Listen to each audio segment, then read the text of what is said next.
Our today's lecture is on waves, their introduction, theory and working principle. The content of my presentation are learning outcomes, introduction, theory of wave motion, working principle. The learning outcome. The student will learn the theory and working principle of wave. Introduction. Ocean and sea waves are caused indirectly by solar energy. Uneven solar heating and subsequent cooling of the earth crust causes wind, which along with the rotation of the earth cause waves. Wave energy when active is very concentrated. Therefore, wave energy conversion into useful energy can be carried out at very high power density. A large variety of devices has been developed for harvesting of wave energy, but these are complicated and fragile. Advantages. It is a free and renewable energy resource. Wave power devices don't require large land masses. It is relatively pollution free. After removal of power, the waves are in placid state. A string of devices has to be used wherever there is a large wave activity. In addition to producing electricity, the system protects coastlines from the destructive action of the large waves, minimize erosion, and help create artificial harbor. Disadvantages. Waves lack dependability. There is relative scarcity of accessible site of large wave activity. The conversion devices are relatively complicated in construction. The devices have to withstand the enormous power of stormy seas.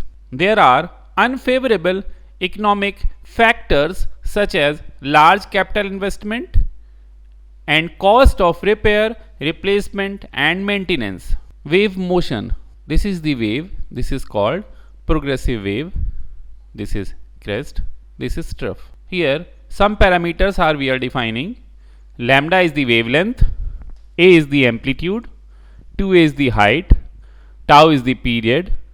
F is the frequency. C is the wave propagation velocity. N is the phase rate. The period tau and the wave velocity c depends upon the wavelength and depth of water. The relationship between wavelength and period can be approximated as lambda is equal to 1.56 tau square, where lambda is in meter and tau in second. Now we write the equation of the wave.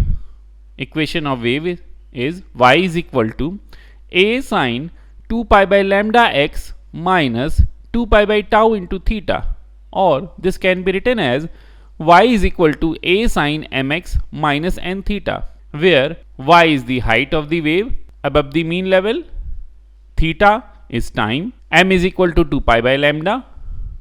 Here mx minus n theta is equal to 2 pi in bracket x upon lambda minus theta upon tau. It is called phase angle. The wave profile at time theta has the same shape as at t is equal to 0. It is displaced from it by a distance x is equal to theta upon tau. When theta is equal to tau and x is equal to lambda, the wave profile assumes its original position. The motion of water does not follow the motion of wave. A given particle of wave rotates in place in an elliptical path in the plane of wave propagation. A wave therefore possesses potential and kinetic energy. Working principle. The total energy of wave is the sum of its potential energy and its kinetic energy. Now we define potential energy. The potential energy is due to elevation of water above the mean level. Consider a differential volume y dx. It has a mean height of y upon 2. Now the potential energy given by dPe is equal to rho L upon 2 y square dx g upon gc, where m is the mass of the liquid in volume y dx, g is the gravitational acceleration 9.81, gc is conversion factor, and rho is the water density. L is the arbitrary width of two-dimensional wave perpendicular to the direction of wave propagation. Now we calculate the potential energy per unit area. By applying formulas, we get potential energy per unit area is equal to 1 upon 4 rho a square g upon gc. Now we come on kinetic energy. Kinetic energy of wave is the energy of liquid between two vertical planes perpendicular to the direction of wave propagation x and placed one wavelength apart. From hydrodynamic theory, kinetic energy per unit area is given by 1 by 4 rho a square g upon gc, that is equal to potential energy per unit area. The total energy is the sum of kinetic energy and potential energy. Now we get total energy per unit area is equal to 1 by 2 rho a square g upon gc. Now we calculate the power.